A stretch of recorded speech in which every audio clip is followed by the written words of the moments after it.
बाजार में लंबे समय से जारी तेजी के बाद आई इस गिरावट ने निवेशकों को सतर्क कर दिया है। कमोडिटी बाजार में वायदा कारोबार के दौरान सोना और चांदी की कीमतों में तेज गिरावट दर्ज की गई। शुरुआती कारोबार में चांदी करीब 20,000 रुपए प्रति किलो तक टूट गई थी, जबकि सोने की कीमत में करीब 4,000 रुपए प्रति 10 ग्राम तक की गिरावट देखने को मिली।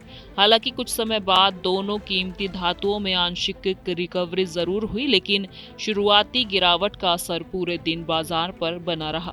दोपहर करीब 12:20 पर MCX पर चांदी 600 रुपए गिरकर 3,17,951 रुपए प्रति किलो पर कारोबार कर रही थी।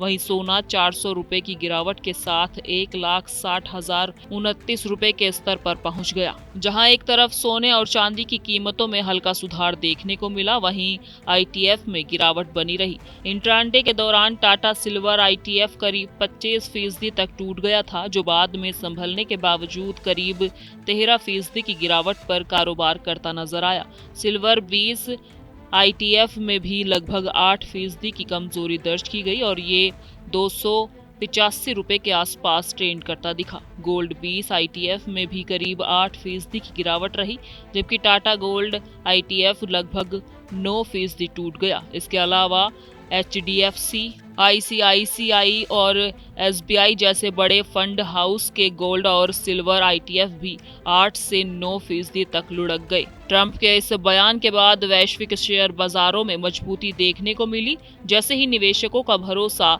इक्विटी बाजार पर बढ़ा, वैसे ही सेफ एसेट माने जाने वाले सोना और चांदी से पैसा निकलने लगा। इसके अलावा ग्रीनलैंड को लेकर दिए गए बयान में भी वैश्विक तनाव में कमी के संकेत मिले हैं। अमेरिकी राष्ट्रपति ने कहा कि ग्रीनलैंड को लेकर ऐसा समझौता किया जाएगा जो अमेरिका और नाटो दोनों के लिए फायदेमंद होगा।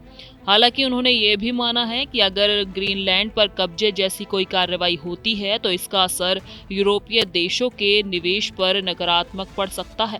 बावजूद इसके इन बयानों से ये संकेत जरूर मिला कि आने वाले समय में वैश्विक स्तर पर तनाव कुछ हद तक कम हो सकता है। इसी वजह से निवेशकों ने सेफ हेवन एसेट्स से दूरी बनानी शुरू कर दी, जिससे गोल्ड और सिल्वर की कीमतों पर दबाव बढ़ गया। विशेषज्ञों का कहना है कि गिरावट के पीछे प्रॉफिट बुकिंग भी एक बड़ी वजह है। हाल के महीनों में गोल्ड और सिल्वर ITF अपने रिकॉर्ड हाई स्तर पर पहुंच गए थे और निवेशकों को अच्छा रिटर्न मिला था। जैसे ही कीमतों में कमजोरी के संकेत मिले, निवेशकों ने मुनाफा निकालना शुरू कर दिया। इसका असर पहले कमोडिटी बाजार पर दिखा और फिर ITF में तेज बिकवाली देखने को मिली। फिलहाल बाजार की नजर ग्लोबल संकेतों, ट्रेंड डील से जुड़ी अगली घोषणा और निवेशकों के मूड पर बनी हुई है।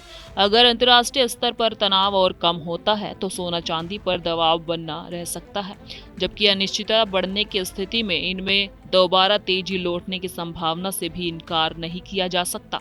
गोल्ड और सिल्वर ETF में तेज गिरावट देखी गई है। दोपहर के कारोबार में सिल्वर ETF करीब 12% और गोल्ड ETF लगभग 8% तक टूट गए हैं। इसकी वजह सोने चांदी की कीमतों में आई बड़ी गिरावट रही है, जहां वायदा बाजार MCX पर चांदी करीब 20,000 रुपए तक टूटी है और सोना भी लगभग 4,000 रुपए सस्ता हुआ है। बाद में कीमतों में हल्की रिकवरी आई है, लेकिन ETF पर दबाव बना रहा है। अमेरिका भारत ट्रेड डील को लेकर डोनाल्ड ट्रंप के बयान से शेयर बाजार मजबूत हुई है और सेफ एसेट्स से निवेश निकला है। इधर रिकॉर्ड्स हाई के बाद निवेशकों ने एक प्रॉफिट बुकिंग की, जिससे गोल्ड सिल्वर ETF में तेज बिकावली देखी गई। कैमरा पर्सन प्रिंस के साथ मैं स्वाति सिंह, TV 100 नोएडा।